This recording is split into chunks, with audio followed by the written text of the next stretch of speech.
नमस्कार दर्शकों, पंडित साधना चैनल में आप सभी का स्वागत है। आज हम आपको बताएंगे एक रोचक कथा जिसके अंदर शंकराचार्य जी की नमरी देने वाले कपालिक उग्र भैरव जी के बारे में बताएंगे और पूरा प्रसंग बताएंगे। 99% लोग यह कहानी नहीं जानते। वीडियो पूरा अंत तक देखिए एवं वीडियो देखने से पहले हमारे चैनल को subscribe, video like, WhatsApp, Facebook, Instagram एवं सभी प्रकार की सोशल नेटवर्किंग साइट्स पर हमारे वीडियो को अधिक से अधिक शेयर भी कीजिए और साथ ही सब्सक्राइब बटन के बराबर में जो बेल आइकन है उसको भी दबाकर ऑल नोटिफिकेशंस को ऑन कर लीजिए, जिससे कि तंत्र मंत्र, मुद्रा एवं शास्त्र संबंधित सभी प्रकार की गुण रहस्य जानकारी आपको मुफ्त में एवं समय से प्राप्त हो सके। तो दर्शकों, आदिगुरु शंकराचार्य जी एक बार आंध्र प्रदेश में कृष्णा नदी के किनारे पहुँचे। वहाँ निवास के दौरान उन्हें एक कपालिक मिला। तंत्र साधना से देवी की उपासना करने वाले उस कपालिक को उग्र भैरव के नाम से जाना जाता था। कपालिक ने आदिगुरु से पहले निकटता बढ़ाई और फिर मौका देखकर उनकी निर्बली देने के लिए वह कपालिक शंकराचार्य जी को लेकर अपनी साधना स्थली पर जा पहुंचा। आदिगुरु ध्यानस्थ हुए और कपालिक खड़ग लेकर उनकी बलि देने को तैयार हो गया। और यहाँ से कथा दो भागों में विभाजित हो जाती है, जिसमें गोरख सिद्धांत संग्रह के अनुसार कपालिक जो स्वयं भैरव का अवतार थे, उसने आदिगुरु शंकराचार्य जी और उनके 4 शिष्यों का मस्तक धड़ से अलग कर दिया। तो यह तंत्र साधक का पालिक उग्र भैरव वास्तव में कौन था? क्या शंकराचार्य जी से उसकी शत्रुता थी? क्या शंकराचार्य जी की नरबली दे दी गई थी? और इसमें नरसिंह भगवान की उपस्थिति कैसे बताई गई है?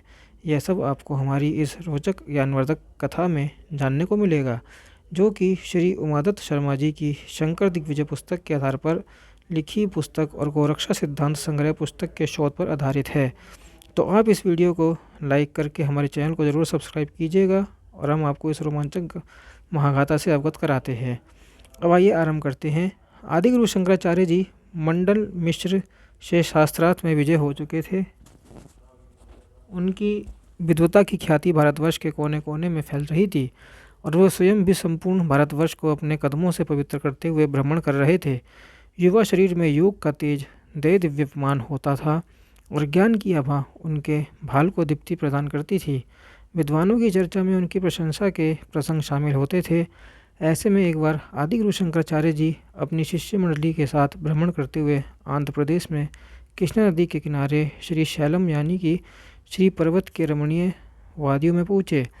वहाँ के स्वर्गीय शोभा से युक्त प्रकृति ने आचार्य श्री के जैसे कदम थाम लिए। उन्होंने कुछ समय के लिए वहीं ठहरकर साधना और निवास करने का निश्चय किया।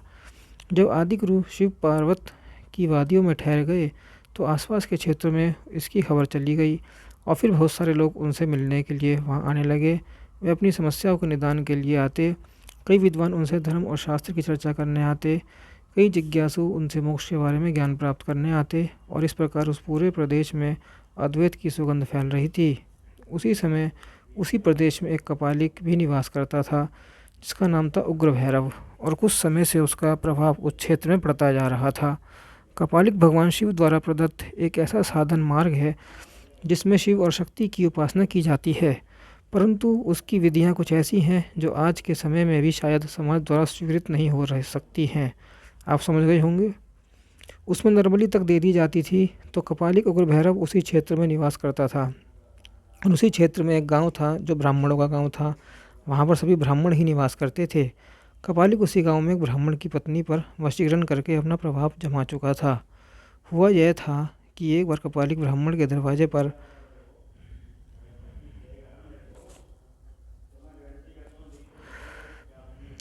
भिक्षा मांगने पहुंचा। ब्राह्मण को लगा कि यह भी एक सन्यासी ही है, इसलिए ब्राह्मण ने उसे अपने घर में बुलाया, उसे खाना खिलाया। खाना खाकर जाते समय उस कपालिक ने एक प्रसाद जैसी कोई चीज़ निकालकर ब्राह्मण की पत्नी को दिया और कहा कि इसे ग्रहण कर लो, तुम्हारा भला होगा। जैसे ही ब्राह्मण की पत्नी ने उस प्रसाद को खाया तो वैसे ही वह उस कपालिक के वश में हो गई और फिर जिस सुनसान में वह साधना करता था वहाँ पर ब्राह्मण की पत्नी अकेली जाने लगी। ब्राह्मण ने उसे रोकने का बहुत प्रयास किया, उसे डांटा डपटा, उसके साथ कठोरता से पेश भी आया, परंतु फिर भी वह रुकी नहीं, क्योंकि उस पर वशीकरण का प्रभाव था। ब्राह्मण की पत्नी द्वारा बार बार कपालिक के पास आने जाने से ब्राह्मण की प्रतिष्ठा धूमिल होती जा रही थी और वह बड़ा ही चिंतामग्न रहता था, परंतु कोई भी तोड़ उस कपालिक के जादू को तोड़ नहीं पा रहा था। उसी समय आचार्य श्री उस क्षेत्र में निवास करने आए तब लोगों ने कहा ब्राह्मण से कि आप अपनी समस्या को लेकर उस युवा सन्यासी के पास क्यों नहीं जाते, उनके पास ज्ञान का अथाह सागर विद्यमान है।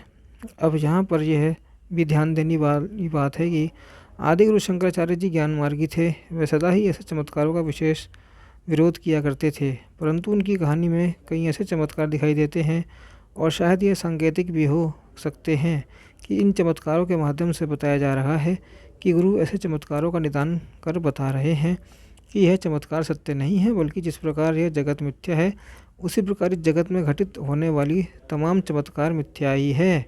तो वह ब्राह्मण अपनी समस्या को लेकर लोगों के कहने पर भगवान आचार्य श्री के पास गया और वहाँ पर जाकर उसने अपनी समस्या बताई। तब आदि गुरु शंकराचार्य जी ने मुस्कुराते हुए उस ब्राह्मण से कहा कि तुम अपने घर जाओ और अपनी पत्नी की प्रति निश्चिंत रहो। आज के बाद उस पर किसी भी प्रकार के तंत्र मंत्र का कोई प्रभाव नहीं होगा और वह तुम्हारे पास वैसे ही रहेगी जैसे पहले रहा करती थी। परंतु तुम भी उसके प्रति मन में कोई कटुता नहीं लाना, क्योंकि उसने जो भी किया वह किसी दूसरे के प्रभाव में आकर किया, वह उसकी अपनी सहमति नहीं थी। आदि गुरु से इस प्रकार की सांत्वना पाकर वह इस प्रकार का आशीर्वाद पाकर ब्राह्मण अपने घर को चला। परंतु उसके मन में दुविधा थी, एक चिंता थी, मन में एक संशय था कि इस ब्राह्मण ने, जो कि देखने में छोटा ही प्रतीत होता है, ना तो कोई तंत्र किया, ना तो कोई ऐसा उपाय किया, ना ही कुछ खाने पीने को दिया, केवल मुंह से कह दिया कि जाओ तुम्हारी पत्नी ठीक हो जाएगी, तो क्या वास्तव में ऐसा होगा। इसी संशय को मन में लिए जब वह अपने घर आया तो यह देखकर आश्चर्यचकित रह गया कि उसकी पत्नी इस समय अपने घर में ही है और उसका बर्ताव बिल्कुल वैसा ही है जैसा कि वशीकरण से पहले था। और एक दिनों में वह भी स्पष्ट हो गया कि उस पर से वशीकरण का प्रभाव पूरी तरह समाप्त हो गया है। अब वह कहीं नहीं जाती थी और अपने पति में ही मन लगाती थी। ब्राह्मण यह देखकर प्रसन्न हुआ। आदि गुरु की चर्चा भी बगल के क्षेत्रों में और तेज़ी से फैलने लगी, परंतु इससे उस कपालिक को बहुत बड़ा नुकसान हो गया। कपालिक ने तंत्र शक्ति के बल पर उस पूरे क्षेत्र में अपनी धाक जमा ली थी। जैसे ही आदि गुरु ने बिना कुछ किए ही उसके प्रभाव को तोड़ दिया, तो वैसे ही उस कपालिक की चर्चा धूमिल होने लगी और कपालिक आदि गुरु से बदला लेने की सोचने लगा। परंतु यह जानता था कि धीरे धीरे सामने के युद्ध में ना तो वह आदि गुरु को परास्त कर सकता है, ना ही उनके शिष्य मंडली से पार पा सकता है।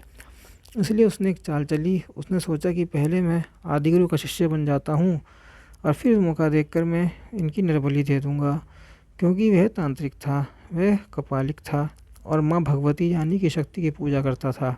उसने सोचा कि यदि मैं नरबली दे दूँगा और यह भी एक ऐसे सन्यासी की जो इतना ज़्यादा प्रतिष्ठित है, तो इतना ज़्यादा ज्ञानी है, तो फिर माँ मुझे ऐसी शक्तियाँ प्रदान करेंगी जो वास्तव में अद्भुत होंगी।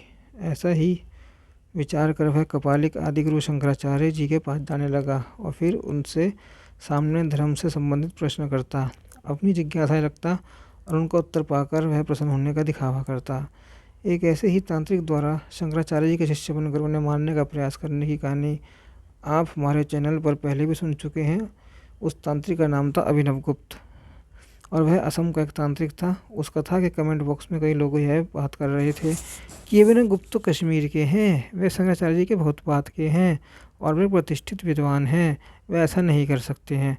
तो भाई मैं भी नहीं कह रहा कश्मीर के अभिनव गुप्त जी ने ऐसा कुछ किया था, बल्कि वह असम के तांत्रिक अभिनव गुप्त थे और इनकी कहानी बाकायदा शंकर दिग्विजय ग्रंथ में मिलती है। और यहाँ पर जिस कपालिक की बात कर रहे हैं वह असम का भी नहीं है, बल्कि वह आंध्र प्रदेश का एक कपालिक है और उसकी कथा श्री शंकर दिग्विजय ग्रंथ के अलावा गौरख सिद्धांत संग्रह में भी थोड़े बहुत हेरफेर के साथ मिलती है। तो कृपया आप इन सब में कन्फ्यूज़न मत कीजिए और कथा को पूरा आनंद से सुनिए, तो आपको इस कथा के रोमांच तक का अनुभव भी पूर्णतः प्राप्त होगा। तो यहाँ पर वह कपालिक जिसका नाम उग्र भैरव था, वह शंकराचार्य जी का शिष्य बन गया और फिर वह उनसे तरह तरह के सवाल पूछने लगा। एक बार उसने कहा कि आचार्य आप परम ज्ञानी पुरुष हैं, आप तो सभी गण तत्वों को सम्यक रूप से जानते हैं। धर्म ही मनुष्य के जीवन के लिए परम शांतिप्रद वस्तु है, इसलिए मानव जीवन ही आपकी सबकी अपेक्षा सर्वश्रेष्ठ है। ऐसे श्रेष्ठ मानव जीवन को धारण करके भी जो धर्म साधन ना कर सके वह नितांत हतभाग्य तथा पापी है। कपालिक की बात सुनकर आचार्य ने कहा, धर्म ने ही जगत को धारण कर रखा है, धर्म ही विश्व की उत्पत्ति और संस्थिति का कारण है। यह विश्व माया भ्रम में प्रचलित हो रहा है। विश्व ही संसार की प्रकटित मूर्ति है। मनुष्य के त्रिविध दुखों का मूल कारण भी स्थूल विश्व और संसार ही है। यह संसार ही भेद, अशांति और चंचलता उत्पन्न करता है। उसी से जीव में भोग विलास की वासना उत्पन्न होती है। वासना और अशांति दुख यंत्रणा का हेतुभूत उपादान है। एकमात्र धर्म की साधना से ही मनुष्य सांसारिक विषय वासनाओं से निष्कृत पाकर महामुक्ति का अधिकारी हो सकता है। आचार्य की गूढ़वाणी को सुनकर कपालिक बोला, धर्म ही परम सार तत्व है, किंतु बहुत मनुष्य प्राकृत धर्म के स्वरूप और उसके गूढ़ मर्म को उपलब्ध नहीं कर सकते। तब शंकराचार्य जी ने कहा कि इसी भ्रम के कारण तो संसार में धर्म मत को लेकर इतना पृथक्य है। उन विभिन्न पंथों के एकत्व साधन का कार्य मनुष्य के लिए नितांत असंभव मालूम होता है। अधिकारी भेद से धर्म की धारणा, धर्म का मर्म, धर्म का स्वरूप यद्यपि अलग है, परंतु सबका अंतिम फल एक ही है। वास्तव में कपालिक बार बार चेष्टा करता था कि वह आदि गुरु को यह बता पाए कि धर्म इस प्रकृति में शक्ति हासिल करता है, पर गुरुदेव बार बार उसे इस बात के लिए प्रेरित करते कि धर्म वास्तव में ज्ञान द्वारा इस जगत के मिथ्यत्व को समझाता है। इस जगत में जो भी है वह सब मिथ्या है। उसे पाकर भी आप परिपूर्ण नहीं हो सकते, बल्कि वह सब एक समय नष्ट हो जाएगा। तो जो नष्ट होना है उसे पाने के पीछे क्यों ही पड़ना।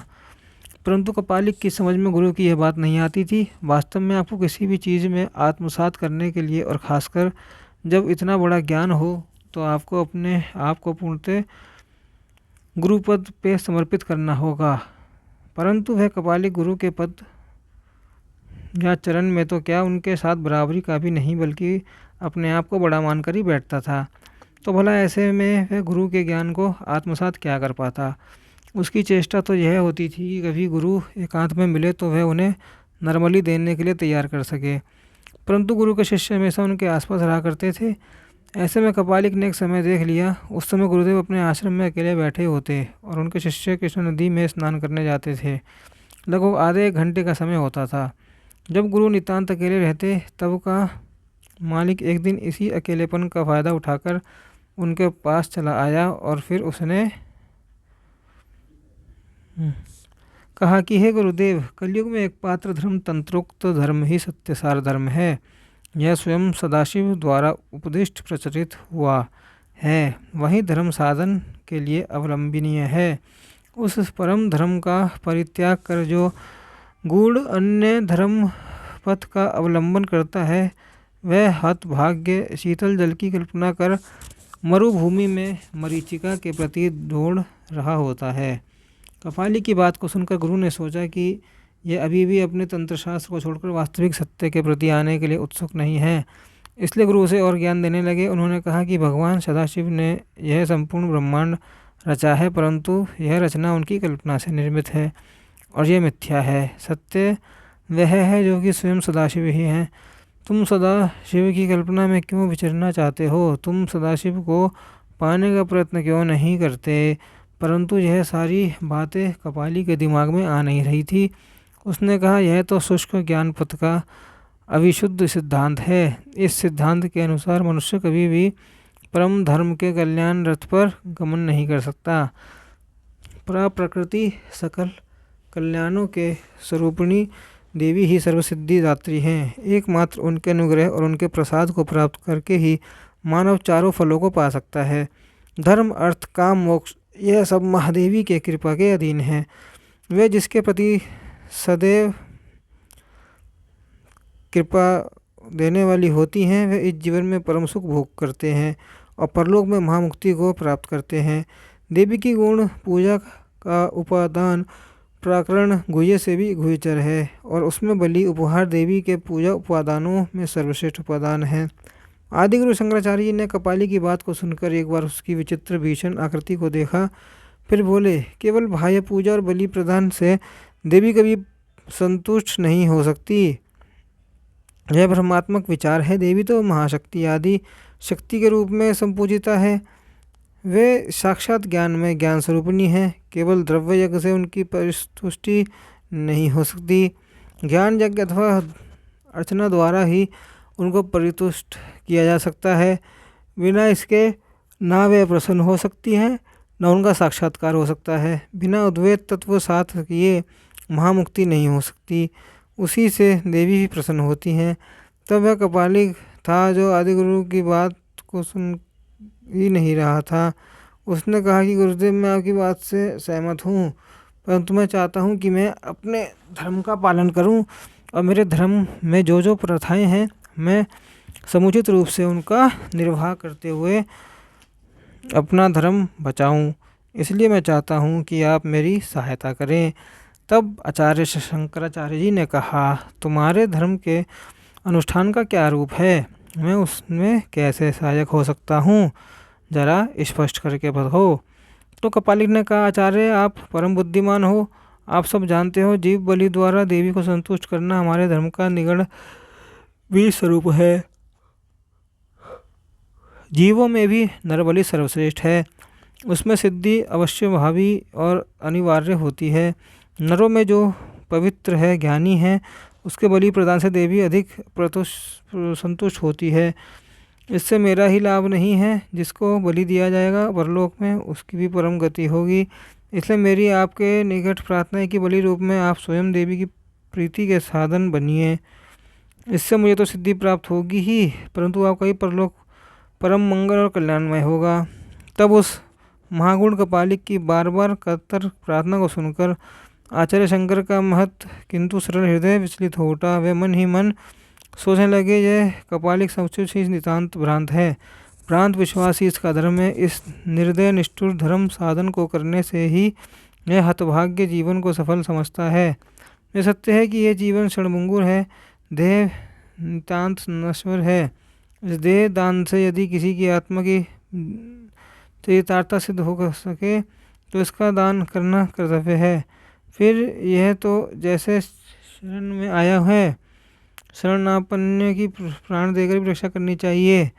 इसी प्रकार विचार कर आचार्य शंकर कपालिक को संबोधित कर बोले, कपालिक, यद्यपि तुम्हारा धर्म मत नितांत भावनात्मक तथा भ्रांतिपूर्ण तम साक्षण है, किंतु तुम ज्ञान और विश्वास तथा भक्ति पूर्वक धर्म अनुष्ठान करने में प्रवृत्त हुए हो।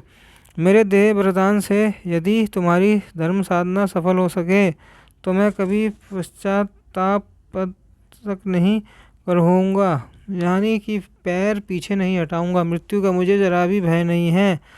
गुरुदेव की इस बात को सुनकर कपालिक प्रसन्न हो उठा और उसने गुरुदेव के साथ मिलकर एक समय तय किया। गुरुदेव ने कहा कि तुम अपनी भाषा में सारी तैयारी रखो और मैं इसी समय जब मेरे शिष्य मेरे पास ही रहते हैं मैं तुम्हारे साथ आऊँगा, क्योंकि यदि शिष्यों को इस बारे में पता चला तो वो गया तो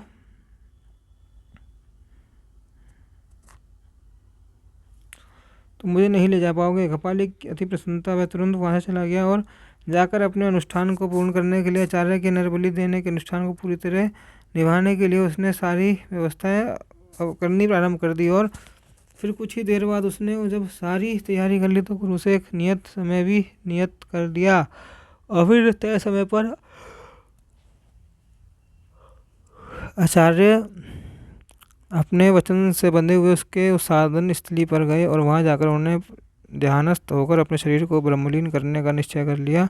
परंतु जैसे ही वह कपालिक आचार्य को बलि देने के लिए अपनी तलवार को हवा में उठाता, तभी वहाँ पर भगवान नरसिंह प्रकट हुए। कहा जाता है गुरुदेव के एक शिष्य ने थे पद्मपाद, जो कि छाया की तरह गुरुदेव के पीछे लगे रहते थे। उन्होंने कपालिक के मत के बारे में पता चल गया था और उन्होंने तय समय पर नरसिंह भगवान का स्मरण किया और स्वयं ही नरसिंह अवतार में प्रकट हो गए, यानी कि बदल गए, और फिर उन्होंने उस कपालिक का वध कर दिया।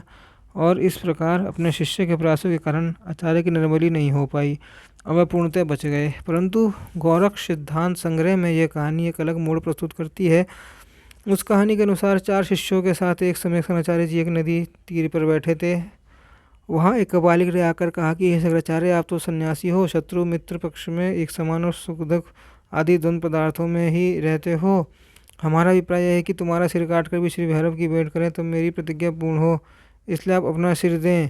तो शंकराचार्य ने सोचा कि यदि कपालिक का वचन नहीं किया गया तो अद्वैत सिद्धांत की हानि होगी और शत्रु मित्र पक्ष में समानता नहीं होनी होगी, यानी कि अद्वैत सिद्धांत कहता है कि शत्रु और मित्र में असभाव रखना चाहिए, सबकी बात को मानना चाहिए। और ऐसे में यदि शंकराचार्य कपालिक की बात नहीं मानते तो फिर अद्वैत सिद्धांत को हानि हो जाती, और यदि मानते तो उनकी पराजय हो जाती। इस दोनों बातों को विचार कर उन्होंने पराजय को ही अच्छा समझा और फिर कुछ नहीं कहा। मौन रहे। इस मौनता से शंकराचार्य के मत में शिथिलता आ गई और अब पद्माचार्य ने नरसिंह का स्मरण किया। नरसिंह ने प्रकट होकर उग्र भैरव के ऊपर प्रहार किया, परंतु वह महासिद्ध था। उस शरीर को छोड़कर दूसरे शरीर को धारण कर प्रसन्न मुद्रा में सामने सामने आकर मेघ के समान गंभीर वाणी से कहता, शंकराचार्य, अद्वैत का पराजय हो गया।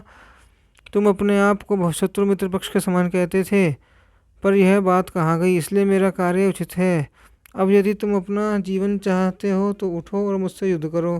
तो शंकराचार्य जी ने सोचा कि सन्यासी का कर्म युद्ध नहीं है, इसलिए उन्होंने युद्ध में असमर्थता प्रकट की। तब उसका मालिक ने देखते ही देखते योग माया उत्पन्न की और उस योग माया ने उस चारों शिष्यों सहित आचार्य का मस्तक काट दिया और फिर उन सबको जीवित भी कर दिया। तो शंकराचार्य को भैरव वैराग्य उत्पन्न हो गया और फिर पश्चिम दिशा में जाकर शक्ति का स्मरण में लगे रहे। गोरख सिद्धांत संग्रह में जो इसके आगे लिखा है वह और भी रोचक है। आगे कहा जा रहा है कि शंकराचार्य जी की उत्पत्ति दक्षिण में हुई थी, वहाँ उन्होंने विष्णु पूजा आदि कर्म करके ही गए, परंतु जब उससे चित्त को शांति न मिली तब पृथ्वी प्रदक्षिणा के लिए यात्रा की और पूर्व दिशा में आकर वहाँ वैद्यनाथ नामक स्थान पर पूजा की। वैद्यनाथ धाम झारखंड में है, यह तो आप जानते ही होंगे। तो जब उन्होंने वैद्यनाथ नामक स्थान पर पूजा की तो वह पूजा ईश्वर से स्वीकृत नहीं हो पाई। उन्होंने कहा कि तुमने विष्णु की भक्ति की है, मैं तो साक्षात ईश्वर हूँ, तुमने मुझे क्यों नहीं बुलाया। तब आचार्य शंकर ने अपराध समापान नामक स्तोत्र बनाया और फिर विशेष रूप से शिव शक्ति की पूजा की, परंतु फिर भी चित्त में शांति नहीं हुई। फिर पश्चिम दिशा में गए, वहाँ शक्ति रहित हो गए। फिर शक्ति का वृतांत देखा, तब शक्ति ने कहा शिव ही सब कुछ करेगा। फिर शक्ति से भयभीत होकर सौंदर्य लहरी नामक स्तोत्र लिखा रचा और भक्त शाक्त बन गए, तब भी उन्हें पूर्ण शांति नहीं मिली। फिर उत्तर दिशा में गए, वहाँ जाकर देखा तो वह दिशा का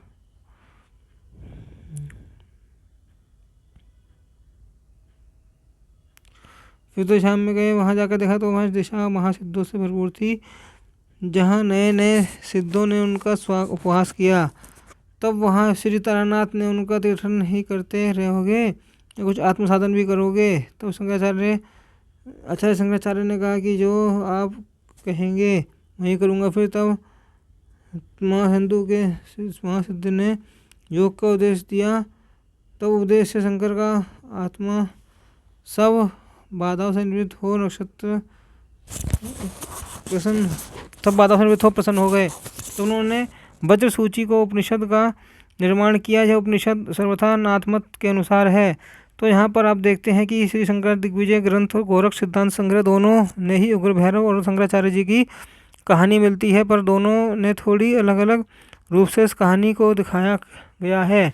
जहाँ पर शंकर दिग्विजय ग्रंथ में आचार्य श्री की विजय होती है, वहाँ पर गोरख सिद्धांत संग्रह में उग्र भैरव की विजय होती है। फिर आचार्य श्री ही जीवित करके उन्हें शक्ति की साधना करने के लिए कहा जाता है, यानी कि तब शंकराचार्य जी को असली वैराग्य उत्पन्न होता है, ऐसा गोरख सिद्धांत संग्रह